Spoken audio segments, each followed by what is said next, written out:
London's tube drivers demand free Legoland tickets while city burns. The strike that's got everyone talking. Right.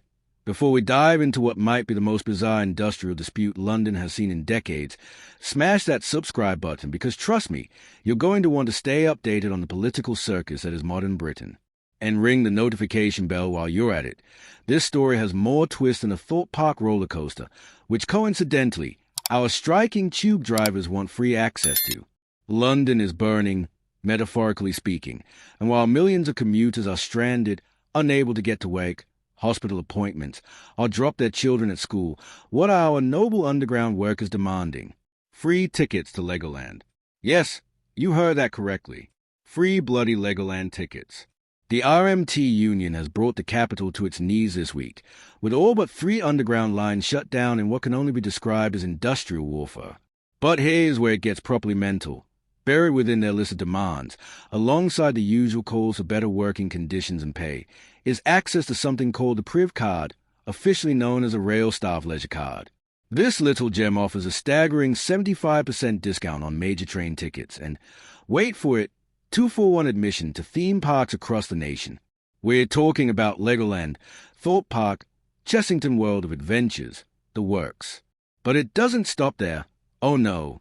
The union members also want access to drag-themed nights out in Soho, guided tours of Buckingham Palace, Camden Puck Crawls, and something called the Ultimate Drag Queen Disco Tour, a fabulous adventure in London. I mean, you couldn't make this stuff up if you tried. Keith Prince, the Conservative transport spokesman, called these demands a joke, and frankly, he's not wrong. While hard-working Londoners are struggling to get to their jobs, these drivers are essentially holding the city hostage for roller coaster privileges. The sheer audacity is breathtaking, really, but here's what's even more infuriating. Where the hell is Sadiq Khan? The mayor of London has seemingly vanished into thin air while his city crumbles. Keith Prince asked a question we're all thinking. Where's the mayor, and where's his leadership during this critical moment for our city? It's a fair point.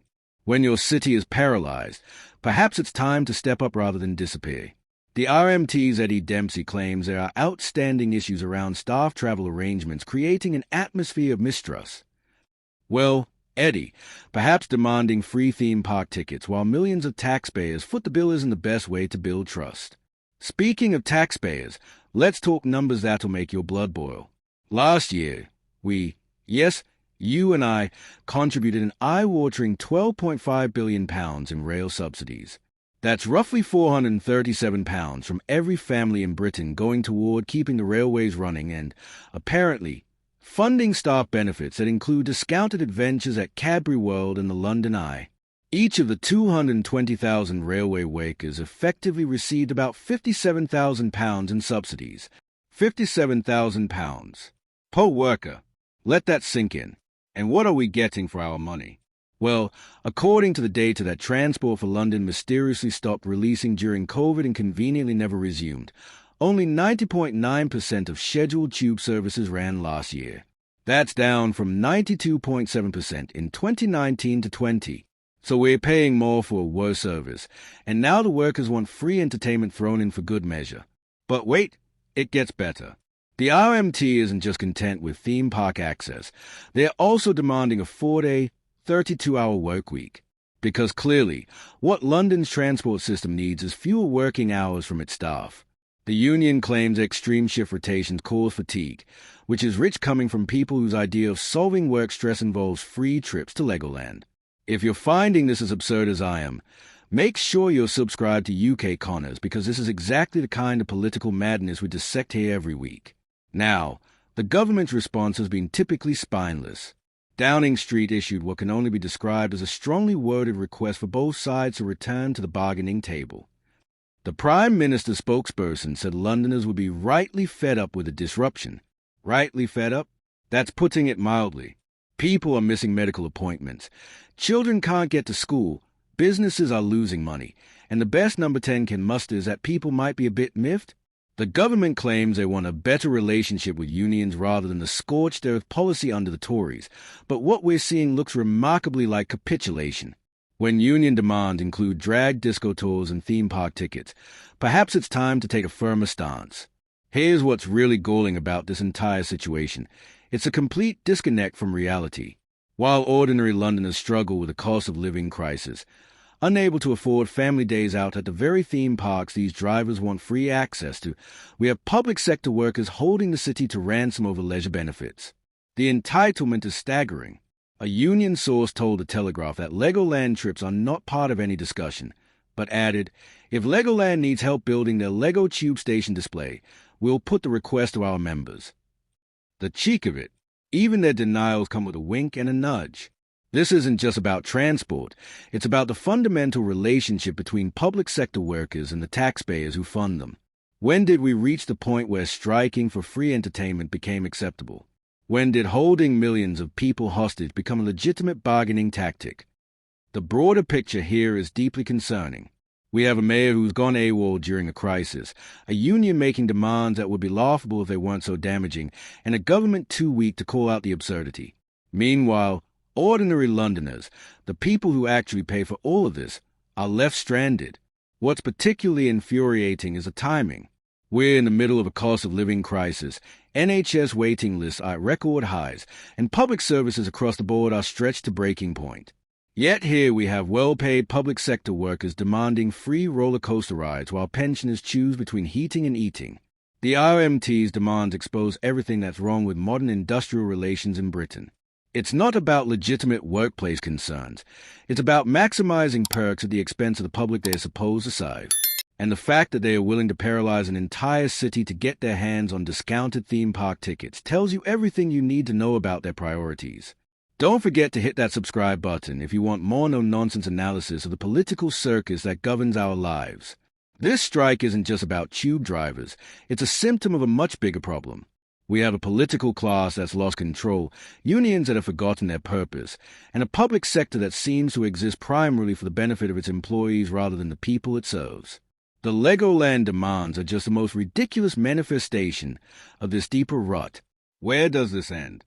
If we give in to demand for free theme park tickets today, what's next? Free holidays to the Maldives? Personal shopping assistance? Complimentary spa treatments? Once you establish the principle that public sector workers can hold essential services hostage for leisure benefits, there's no logical stopping point. The most damning aspect of this entire debacle is how it reveals the contempt these union leaders have for ordinary Londoners. They know millions of people rely on the tube to get to work, to medical appointments, to care for elderly relatives. They know shutting down the transport network causes genuine hardship. And they are doing it anyway, for theme park tickets. This isn't industrial action. It's economic terrorism with a side order of dark humor. The fact that Eddie Dempsey can keep a straight face while talking about outstanding issues around staff travel arrangements in the context of Legoland access would be impressive if it weren't so infuriating. What we're witnessing is a logical endpoint of decades of weak leadership and union appeasement. Every time we give in to unreasonable demands, the bar gets raised higher. We've gone from strikes over pay and safety to strikes over whether workers get half-price admission to see Peppa Pig World. The solution is obvious but requires political courage that seems to be in short supply. Call the union's bluff. Make it clear that essential services cannot be held hostage for frivolous benefits. Londoners didn't vote to fund RMT members' family days out at Chessington World of Adventures. But instead of leadership, we get mealy-mouthed pleas for dialogue and returning to the negotiating table. Well, here's a thought. Perhaps some demands don't deserve a place at the negotiating table. Perhaps when a union's wish list includes drag disco tours and theme park tickets, it's time to say no. The broader implications of this strike extend far beyond London's transport system. If public sector unions can successfully extract leisure benefits through industrial action, what message does that send to private sector workers struggling with their own cost of living pressures? What message does it send to taxpayers who fund these benefits but can't afford them for their own families?